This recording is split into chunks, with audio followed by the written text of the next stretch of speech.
Zachée vient au-devant de Jésus-Christ pour arranger sa vie, mais il ne parle pas que de lui, il parle des fautes qu'il a causées dans la vie des autres et il promet de restituer.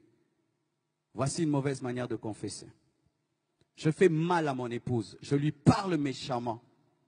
Et au lieu de dire, Blanche, pardonne-moi, je vais vers Dieu. Seigneur, pardonne-moi, j'ai mal parlé à ma femme. Si elle m'entend prier, elle va dire, non, tu n'as pas blessé Dieu, c'est moi que tu as blessé, tu me demandes pardon. Nous avons un problème, nous blessons les hommes, mais nous allons auprès de Dieu pour demander pardon sans demander pardon aux hommes. Si tu blesses un homme, tu dois lui demander pardon. Ne demande pas pardon à Dieu seulement parce que tu n'as pas blessé seulement Dieu, tu as aussi blessé l'homme. Tu parles mal à ton frère, demande-lui pardon. Ne dis pas, Seigneur, j'ai blessé les gens avec ma langue. Non, je suis là, j'ai mal. Viens me guérir, dis-moi que tu m'as fait du mal. Tu demandes à Dieu pardon, pardon Seigneur, j'ai volé. Mais si tu as la voiture de voler, va rendre cette voiture. Tant que tu n'as pas restitué, Dieu ne te pardonne pas. Seigneur, pardonne-moi, j'ai pris le mari d'autrui. Dis à cet homme, rentre auprès de ton épouse, je t'ai volé. Et va chercher cette femme, présente des excuses et rends-lui son mari. Mais si tu demandes seulement pardon à Dieu, alors que tu as blessé ton prochain, ce n'est pas ça la parole de Dieu, parce qu'il y a quelqu'un qui a mal et qui a besoin que tu t'excuses. C'est facile de s'humilier devant un Dieu qu'on ne voit pas, difficile de s'humilier devant un homme qu'on voit. C'est ça le problème, l'orgueil. Oh Dieu, délivre-moi. Arrêtez cela, il n'y a pas que Dieu, il y a aussi l'homme.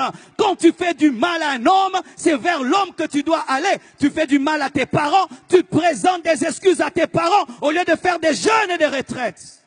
Mais tu es tout le temps dans les prières. Jésus, guéris-moi, délivre-moi mon caractère. Non, va présenter des excuses. Tu ne parles plus à ton père, tu ne le salues même plus, tu ne parles plus à tes enfants, tu blesses même tes enfants, tu insultes ta fille, insultes tes garçons, vous êtes bêtes, vous n'allez pas réussir à l'école, et puis oh Dieu pardonne-moi, ton enfant a mal, demande pardon. Zachée était devant Jésus, mais il parle des autres parce que c'était un voleur et il a rendu au quadruple ce qu'il avait volé. Si vous pardonnez aux hommes leurs offenses, votre Père Céleste vous pardonnera aussi. Mais si vous ne pardonnez pas aux hommes, votre Père ne vous pardonnera pas non plus vos offenses. Quand tu as des hommes prisonniers dans ton cœur et dans ta vie sent mauvais. Et quand tu dis, Seigneur, pardonne-moi, il sent une mauvaise odeur, des brebis prisonnières dans ta vie et dans ton cœur. Quelle est cette personne que tu n'arrives pas à supporter? Il suffit seulement que tu la voies. Du coup, tu es dérangé.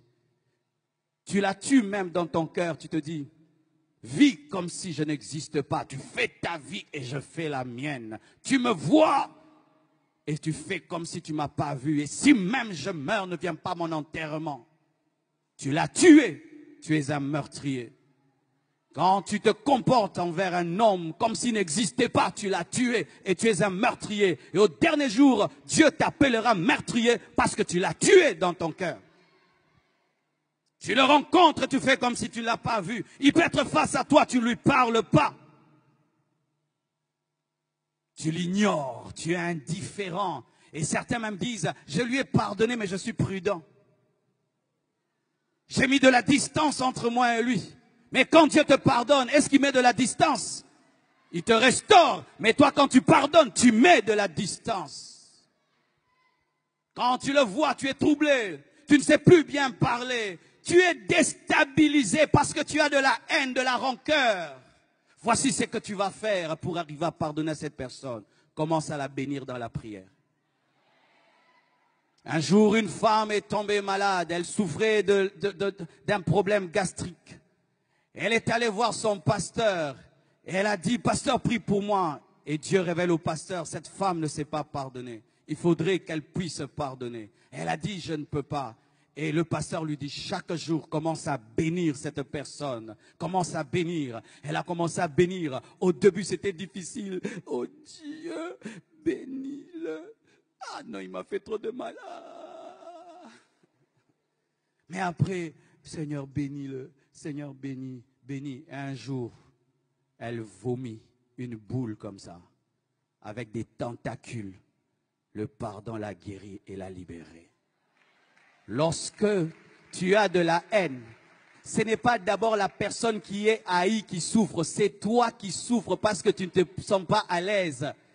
C'est toi qui souffres en premier parce que quand tu pries, Dieu ne t'exauce pas et toi, tu n'es pas à l'aise. Quand tu vois cette personne, tu es dérangé. Elle n'est pas dérangée, mais c'est toi qui es dérangé. Libérez les captifs. Libérez les captifs. Ouvrez vos prisons. Ouvrez les prisons de vos cœurs.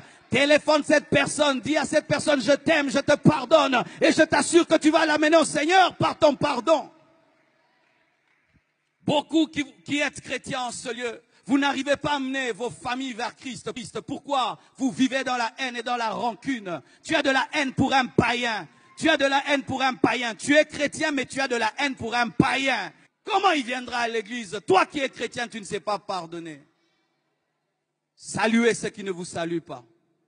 Dites bonjour à ceux qui ne vous saluent pas. Écris-lui un SMS, je te pardonne. Même si c'est ton copain qui t'a déçu et qui a pris quelqu'un d'autre. Même si c'est la personne qui a tué ton père, tu dois pardonner.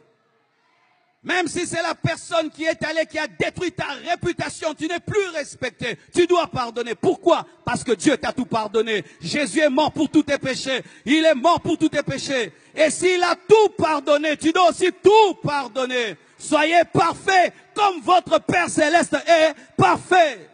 Lorsque Dieu répand sa pluie, il la répand sur les sorciers et sur les chrétiens. Lorsqu'il envoie le soleil sèche le vêtement du sorcier et du chrétien. Si Dieu peut aimer le mauvais et le bon, toi aussi.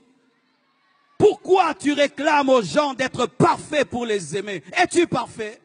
Que celui qui est parfait en ces lieux, qu'il lève sa main. Lève ta main si tu es parfait. Tu n'es pas parfait, hein? Alors pourquoi tu n'es que dans la condamnation? Il a fait ça, il a fait ça, il a fait ça. C'est pourquoi toi aussi tu as fait ça, tu as fait ça et tu as fait ça. Et d'ailleurs, si on ne met pas ce que tu as fait, mettons les pensées. Tu as pensé ça. Car certains ne font pas le mal, mais ils pensent le mal. Et pour Dieu, la pensée est égale à l'action. Écoutez mes frères et sœurs. Quand je vous vois et je vous parle ainsi, c'est parce qu'une fois dans ma vie, j'ai vu ce qui se passe après la mort. Et depuis que j'ai vu cela, j'ai décidé, quand je parle aux hommes, de leur parler des choses importantes pour leur éternité. Et je vous demande vraiment d'arranger vos vies ce soir parce que l'éternité existe. J'ai eu une vision d'un jeune homme qui était dans le coma, à l'hôpital, et qui avait un grand-père qui lui prêchait la parole. Et son grand-père lui a prêché la parole lorsqu'il est sorti du coma, il lui a présenté Jésus. Et ce jeune, malgré qu'il était malade, a refusé. Et quelque temps après, il est mort. Et voici ce que j'ai vu. Lorsqu'il est mort, il y a eu comme un trou sous son lit. Il a commencé à descendre. Son âme descendait dans le feu. Et je l'accompagnais dans ce feu. J'ai entendu son âme qui parlait, qui disait, « Qui arrêtera ma course et ma descente ?» Et je sentais la joie du diable, des démons, qui était dans la joie de voir cette âme perdue pour l'éternité. Et il regrettait de n'avoir pas écouté son grand-père. Et après, j'ai vu une autre vision. Ce jeune est revenu dans son corps. Et son grand-père lui a prêché et il a été sauvé. Bien-aimé, l'enfer existe. Et ici, il y a des âmes précieuses, tellement précieuses. Et si tu pouvais aujourd'hui faire comme ce jeune homme, pas écouter ton grand-père, mais écouter Jésus, prendre une décision aujourd'hui de faire une vraie repentance, une vraie confession à la lumière de la parole qui t'a été présentée. Que Dieu vous bénisse abondamment.